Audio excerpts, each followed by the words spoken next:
Welcome to the Gym Owners Business Podcast with Mel Tempest. The Gym Owners Business Podcast is proudly supported and sponsored by Thomas Plummer, MyZone, Creative Fitness Marketing, and All Smiles Creative. The Gym Owners Business Podcast is part of the Gym Owners Business Network, which is the industry's go-to online hub designed to better service the needs of fitness business owners. The Gym Owners Business Network is currently finalising foundation memberships, so if you're a fitness business that would like to gain valuable and extensive exposure to the Australian and global fitness industries, then head to gymownersbusinessnetwork.net to find out more. Well, good morning. It's Mel Tempest from the Gym Owners Business Podcast and Network. And today I'm speaking to Simon Olive. Simon is a owner and director of a Anytime Fitness franchise, but he's also a fitness and leisure business broker. How are you today, Simon? Very well, thank you, Mel. Now, Simon, I'm very grateful for you joining us on the Coffee Podcast today. And I'm very intrigued at how you became a business broker from being a Anytime Fitness franchise club owner. Can you tell me a little bit about that? Yeah, for sure, Mel. I suppose it was a story of progression that I was one of the original early franchisees, particularly down here in Melbourne, and opened up one club in 2010. About 2 years later, I opened up a second club. And 2 years after that, I opened up my current club, Anytime Fitness in Kew. And probably about 2.5 years ago, I saw the opportunity to actually sell one of my clubs. And I did that, and I used a business broker. And then about 12 months later, I sold a second club because I thought the time was about right. And I look back on the experience, and I really felt that I did the heavy lifting when it came to the sale, because whilst I used a broker, and great fella, really nice guy, he didn't really understand the business of fitness because he'd never really lived it or breathed it or walked it. So I really saw that there was an opportunity there for someone who could get in there and help people sell their business. And there's a difference between listing it and selling it, because I understand the actual business back to front, from building a club to marketing it to building it up, getting the membership base and all the ins and outs and the nuances of running a fitness business. I thought there's real opportunity to be able to value add. So I've spent the last 18 months adding to my qualifications to make sure I'm appropriately registered to act as a business broker. And I'm now working nationally with Benchmark Business Sales, specifically in the fitness and the leisure and gym area, because that's what I know.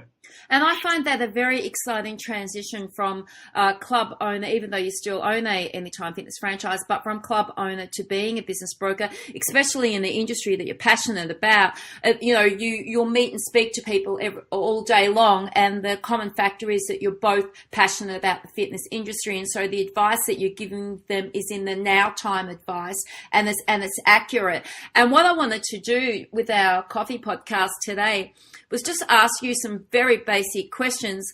Now, you and I both know, being club owners, that a lot of club owners don't think about selling their club, probably until about, the 14th, 15th, 16th year of being in business. And they certainly don't prepare themselves for that moment. In previous discussions that you and I have had, we've both agreed that the moment you open your club is the day that you also have to prepare for your exit strategy. So can you just tell me a little bit about, let's assume somebody's opening a club now, or they're in year 5 or year 6 of owning their business. What can they do to start to prepare themselves to sell their business later on down the track? Well, it's funny you mention it, Mel, because I'm really not going to sit here and give a sermon on the mount. I'm basically going to tell people, don't do what I did when I sold my 2 clubs, because it was really difficult. So learn from my mistakes. And when you sell a business, one of the key factors is making sure you have got all of the appropriate information at hand and ready to go, because it makes you just look professional and watertight in what you're doing. And the more you can do that, the less risk a potential buyer will see, and the more likely they are to give you a decent price for your business. So all of your things, it comes down to just having a really good filing system from the get-go, which means your franchise agreement, if there is one applicable to your club, you have that on hand and up to date in hard copy and soft copy. Your lease documentation for your property, same thing. All of your revenue statements, all of those sorts of things. You need to have all of that sort of stuff on hand, all of your leases around all of your equipment. And I mean all of your equipment. Remember those two cross trainers that you got 12 months down the track and they're on lease and they're not listed on the original leasing document? You need to have it all ready to go in hard copy and soft copy. And it is so much easier to do that once you start, it just becomes part of the process rather than getting to the stage of trying to sell the business and then trying to go and source all of this information where you're really trying to unscramble the egg. So Simon, okay, somebody's listening to us right now and they're going, okay, that's really good that you've said all of that, Simon, but I still need to know where to start. Is the where to start, do I draw up an Excel, that has wages, equipment leases, rent on it? Is that what I do and I put everything in columns, or do I totally rely on my accountant's end of year financial reports? I mean, what are some of the basic things that somebody right now, even somebody that owns a small PT studio, what is something they can do now because they're thinking of selling in 18 months' time to start to prepare their foundation of selling?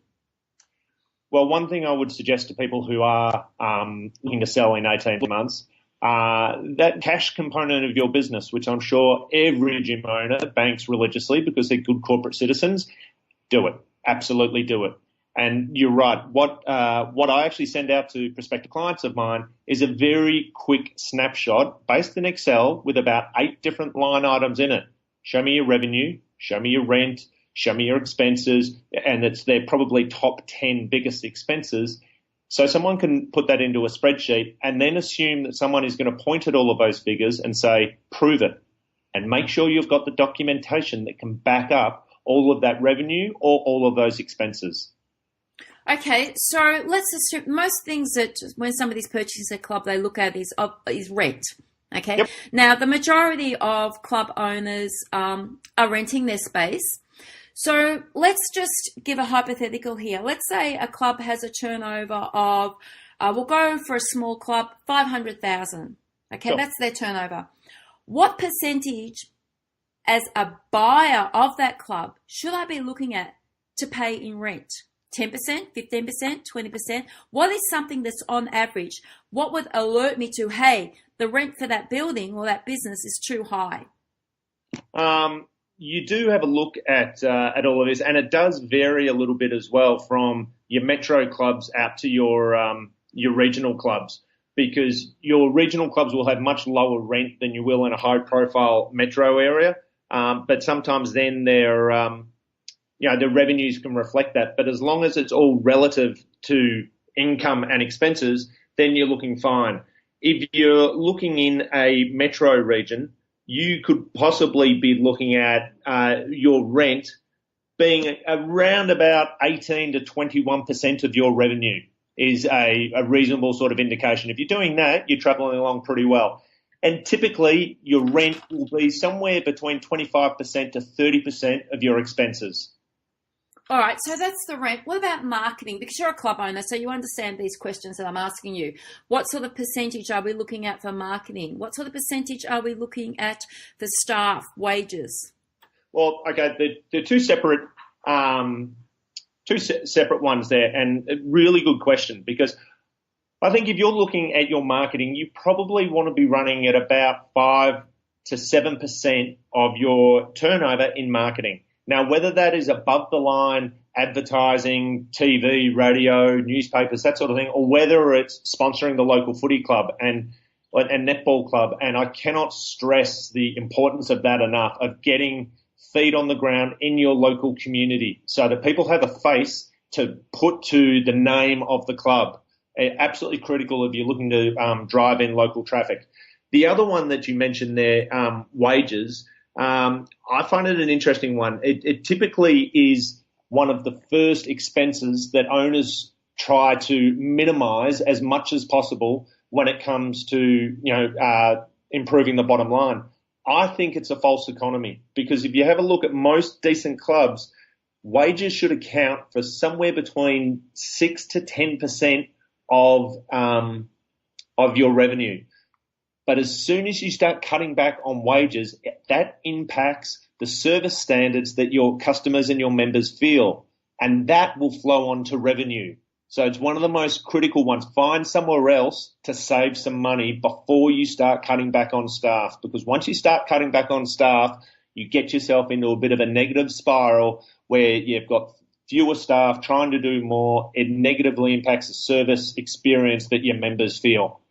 So, all right. So as a club owner, I say to you, look, Simon, I'm thinking about selling my club in a couple of years and I want to cut back my expenses slightly. Where would you tell me to cut back my expenses? Because you're telling me not to do it in the wages, and we can't do it in the marketing, because the marketing is where we get our results, which is our turnover and profit. So where is another area where I can drop my expenses? Look, I think you can probably still tighten up on marketing. You just need to be a little bit smarter about the way you do it.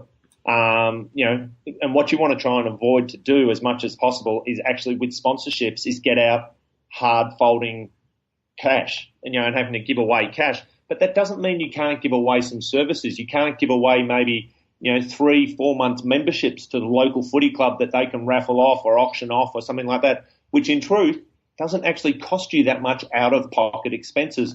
So as long as you do have a look and you know where your marketing expenses are going, you can be a little bit smarter and pull them in there. Then it's a matter of elbow grease. A 600-metre club probably has or should have a cleaning bill of about $2,500 a month. If you want to run a good operation, you know what? You don't need to be Einstein to push a mop. If you've got staff in there that maybe have some spare capacity because between clients coming in, clean the club yourself. You can find places where you can save money. And if you have a look at that, you think, oh, geez, that's not too much. Well, that's $30,000 a year. That if you can do your own cleaning, that's how you can impact the bottom line.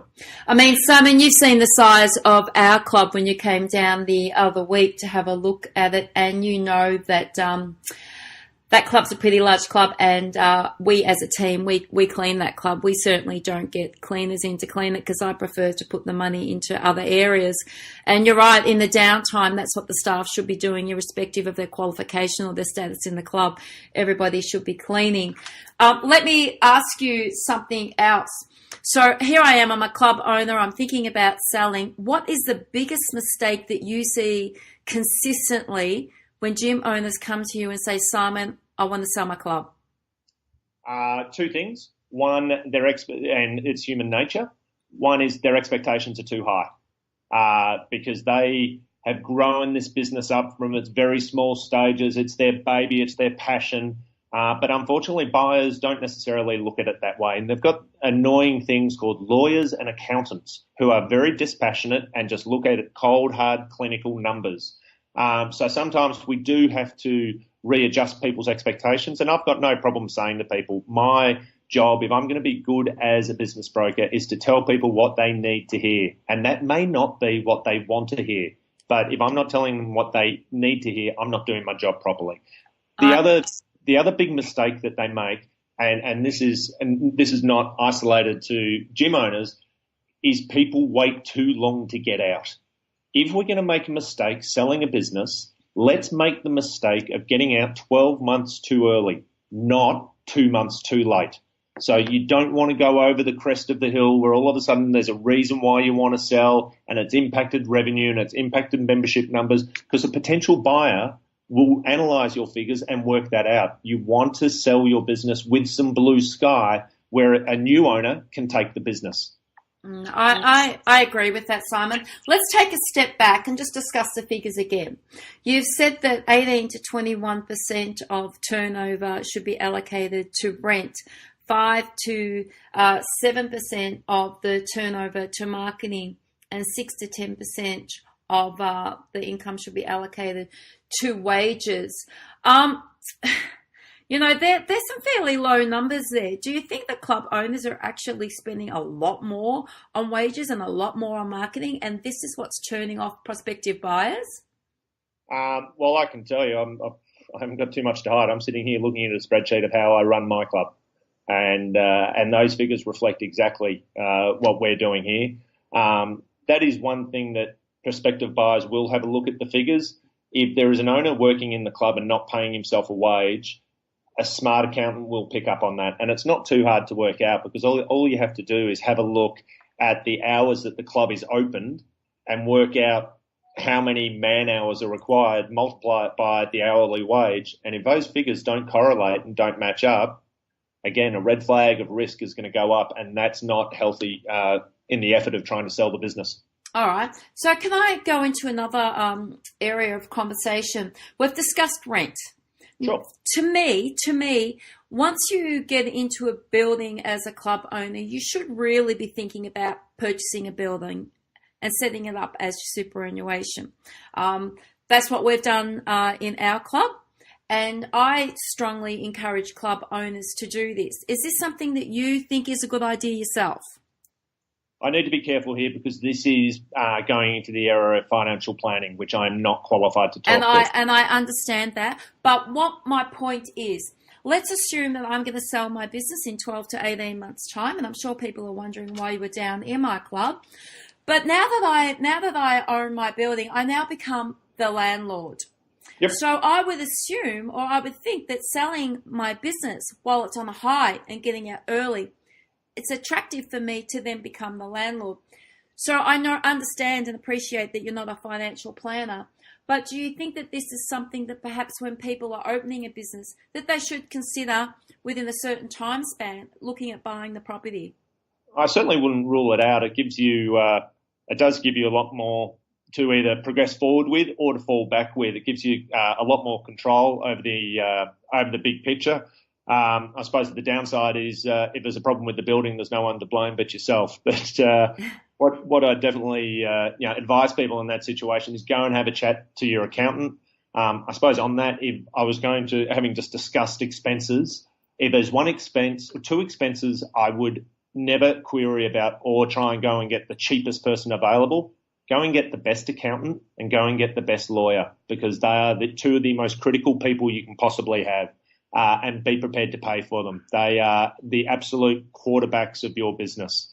So you go and have a chat to your accountant, go and have a chat to your lawyer. But I think making that sort of investment isn't necessarily the silliest thing you could do. And so, Simon, tell me, with the amount of, I jump on Google and I search health clubs for sale. What sort of time span are we looking at? So, Joe comes in and gives him your health club and he's got all of his figures right. His Excel is looking really healthy. What's the sort of time span that somebody, like a club owner can look at getting rid of their club? There's, without sounding like a politician and diverting, there's four basic things you need to have in place to be able to sell a business and sell it well. You have to have a realistic price out in the market. You need to have an appropriate marketing strategy placed around that. 3, you need to have all of the relevant information in the appropriate format ready to rumble. And then 4, you need a sales agent who is prepared to wear out some shoe leather to get out there and actually push it. If you've got all 4 of those things right, there is no reason you shouldn't look to be selling a business within 3 to 4 months. All right. So can you explain to our listeners today? We've discussed this. Profit, what is it? Multiple 2, 3, 4 in terms of being able to sell? Look, it is, and again, I hate to sound like a politician here. Excuse me. It isn't quite as easy to say, no dramas. Yep, we'll get you a 3-time multiple. It's really going to vary club by club across their entire marketplace that they're working in, based on competition, based on demographics of the area, based on the club itself, the age, the equipment in it. So it's always going to vary. And I think we've probably seen in the last 12 to 18 months a cooling in the market of what multiple may be expected, where sort of mid to low 3s may have been expected 18 months to 2 years ago. With things like the Royal Commission into banking, the availability of money to potential buyers has dried up somewhat, which has flown on to probably just a cooling of what the expectation should be, down from that a little bit. But again, it is on a case-by-case basis. So are you saying that buyers are not as positive as what they were 12 months ago in terms of buying fitness clubs? Because let's be honest, the media portrays the fitness industry as the fastest growing industry there is globally. So if that's the case, why would we be slowing down based on what you've just said? Look, there's the fitness industry is still travelling well, and I'm not suggesting at all that it's a run for the life raft type scenario. Bill Moore, the chief executive of Fitness Australia, has been on reference to saying, the market isn't saturated. There is still growth, but there is going to be a slowing of that growth. So, look, I think the industry is going well.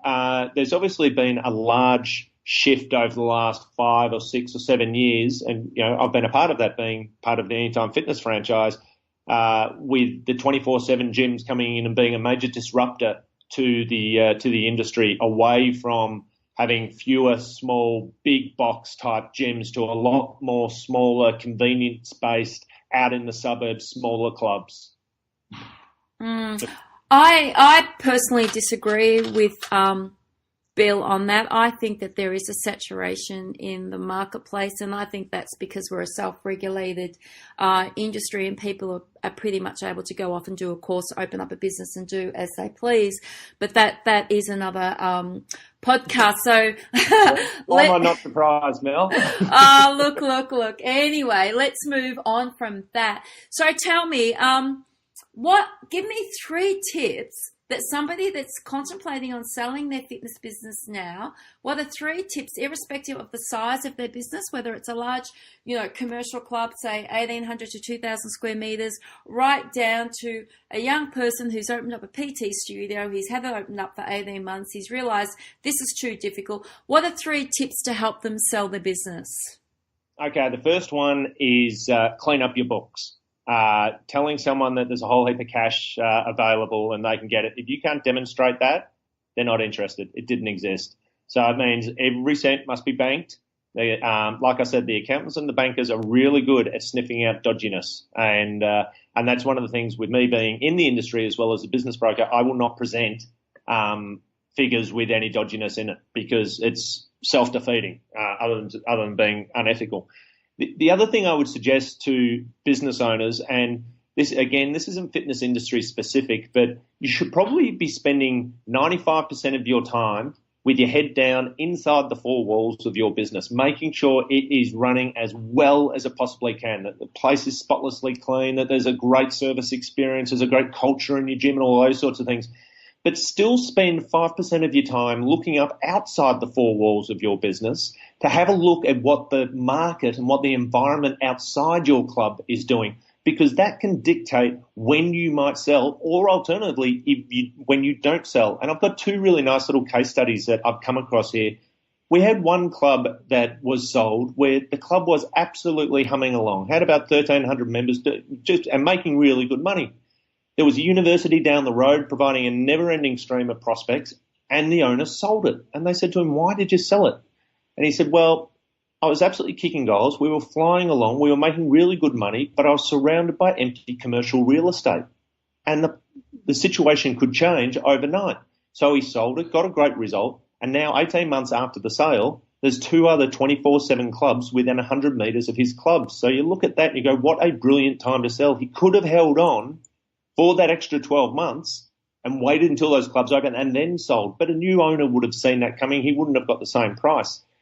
Another example in the other way is a guy who decided not to sell because he was involved in the local sporting club, and he was thinking of selling his gym. And because he was involved in the local sporting club, he had to deal with the local council. And the local council said to him something along the lines of, when they rebuild the local YMCA. And he was like, "I beg your pardon, what's that?" He said, "We're going to rebuild it. We're going to put a bulldozer through it, and it's going to be shut for 2 years." So that was 800 metres up the road from his club. They were going to shut the local YMCA for 2 years and tip 3,000 gym members out in the street. All of a sudden, he's redefined his goals. He said, "I'm not selling my club, not for at least 2.5 or 3 years until he's got those figures on his books."